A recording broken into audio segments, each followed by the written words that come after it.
Some people just never learn their lesson. Meet 25-year-old Miss Bulchak. She's back in court today for a probation violation hearing. With multiple drug charges already on her record and a habit of completely disappearing on her probation officers, she's now got to explain why she picked up yet another charge while she was supposed to be staying clean. Let's see how that goes for her. Has anybody promised you anything, threatened you, or coerced you in any way for you to enter into a plea? No. All right, counsel, you can please pardon your client. Yes, I'd like to direct your attention to June 15th, 2023 and June 22nd, 2003. Did you fail to appear for a probationary instruction? Yes. And additionally, while on probation, you did accrue a new charge, correct? Yes. The young woman pleads guilty to multiple probation violations, including failing to show up for required meetings. Her attorney asks for credit for time served and makes a request that will later backfire. Satisfied, Your Honor. The court is also satisfied the plea is knowing, voluntary, factually accurate. The court will accept your plea to the probation violations. Enter a plea of guilty based upon your, enter a probation violation based upon your plea of guilty. And that would be technical violations 1, 2, 3, 4, and 5. The defense attorney tries to get his client a favorable arrangement, suggesting that treatment might be an alternative to jail time. And counsel? Your Honor, I saw the recommendation for 60 days jail. I asked that my client get credit for the time that she's been in since December 1st. I'd ask that it run concurrent with the admonishment that she's received from the charge that she just took a plea on. And then furthermore, she did ask that during this time in custody, if possible, she would like the opportunity to be tethered to treatment. Thank you, Judge.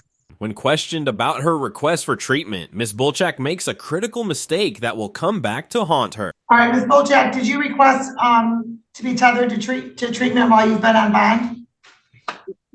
Yes, just to try to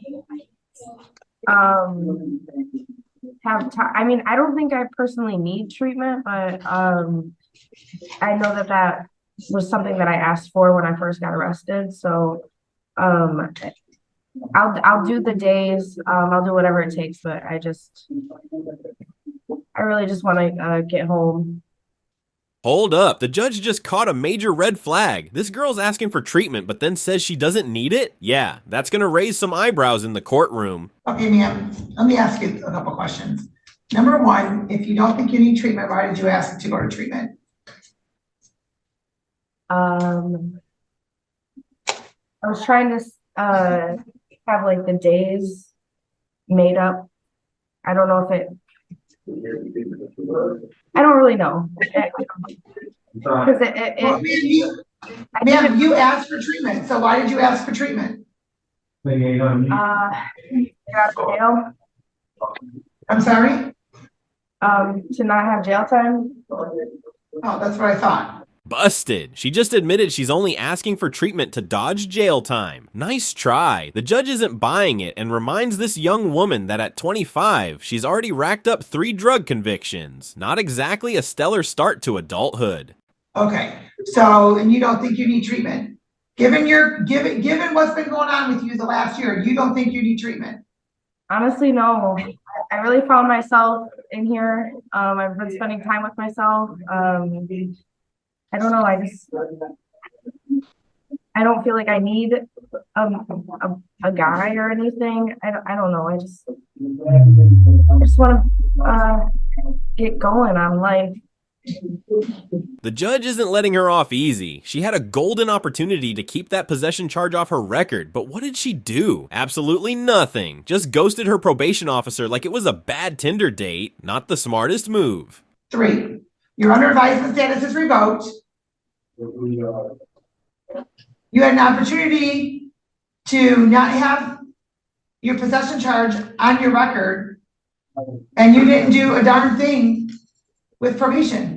Not at all. You just ghosted us. I know. If I get probation this time, I told myself, like, you know, it would be at least 6 months. That's all I would really need to get like clean, and you know, by summertime I'd be, you know, working. I really want to get a car.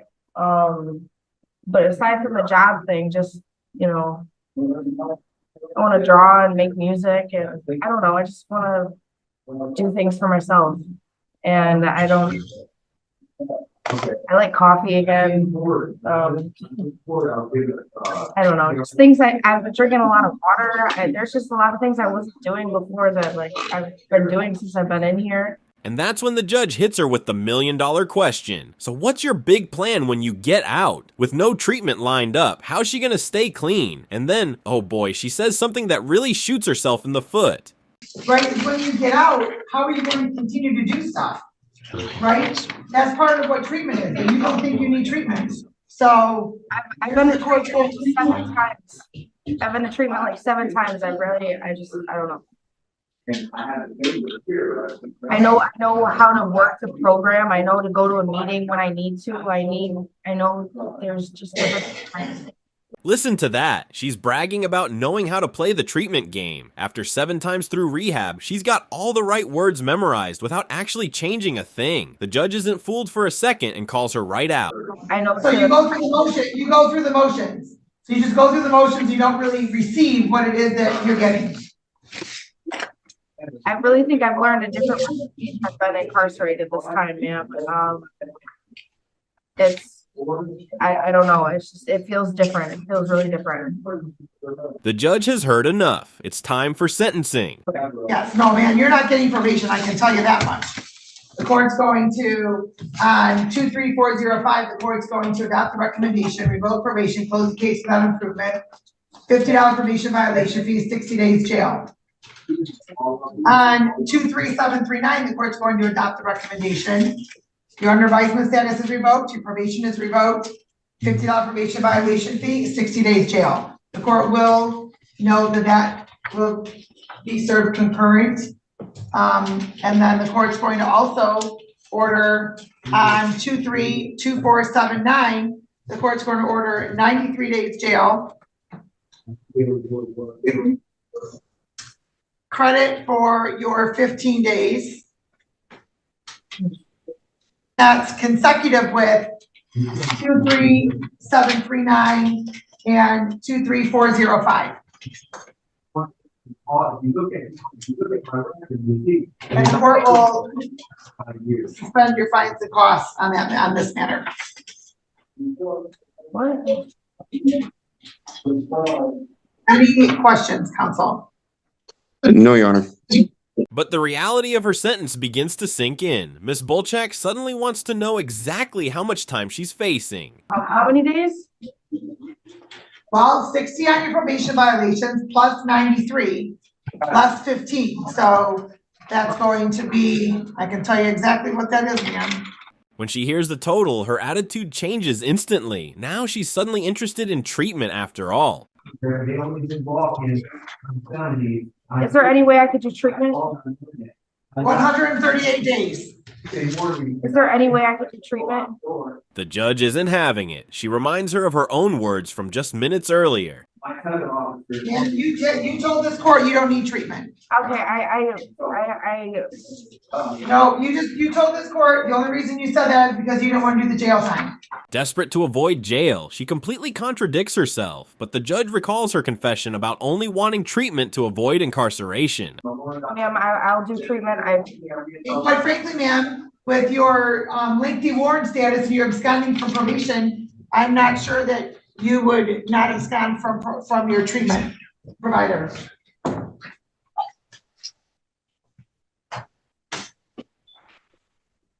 Ma'am, I can't do 130 days.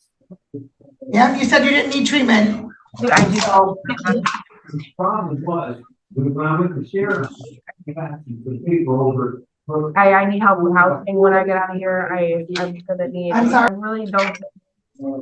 I think I need treatment instead. Ma'am, you were very clear. You've been to treatment 7 times and you don't need treatment anymore. No, I do. You know how to work the program. No, I got a little ahead of myself. That's what I asked for when I first came in. Her attorney makes a last-ditch effort to salvage the situation, suggesting mental health treatment instead, but it's too late. Actually, Judge, I know that potentially she might be asking for some sort of mental health treatment, but I understand this docket does need to be moved along. So if necessary, we have to have the matter recalled later in the morning to potentially have it reevaluated. But I understand the docket does need to move along, Your Honor. Thank you, Judge.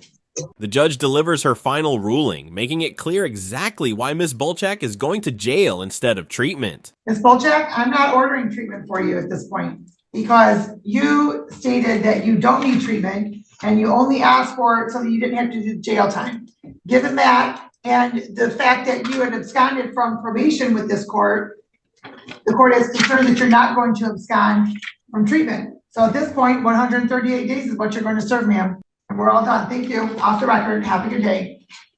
In just one hearing, Ms. Bolchak went from confidently claiming she didn't need treatment to desperately begging for it when faced with jail time. Her little game plan to manipulate the system was a total fail. Instead of skating by with some treatment sessions she never wanted anyway, she's now looking at 138 days behind bars. Bet she wishes she'd just kept it real with the judge from the start. Sometimes honesty really is the best policy in court. Thanks for watching. Subscribe to our channel to never miss a new video.